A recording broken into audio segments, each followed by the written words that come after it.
ভাইজ্যাগে এসে প্রথম এই মিউজিয়ামটা দেখতে ঢুকলাম। এখানে একসঙ্গে আমরা বাইরে থেকে টিকিট কেটে নিয়েছি, 140 টাকা করে নেয়। আমরা 3টে মিউজিয়াম দেখব পরপর। চলুন ভেতরের দিকে যাওয়া যাক, কি আছে দেখি।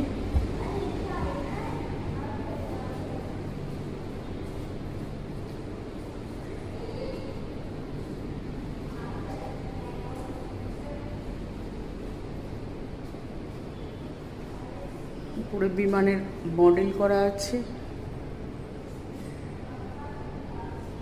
মেন্টেন 2। আচ্ছা, এখানে কি করে বসে চালায় সেই পাইলট, কি করে চালাচ্ছে বসে সেইটা।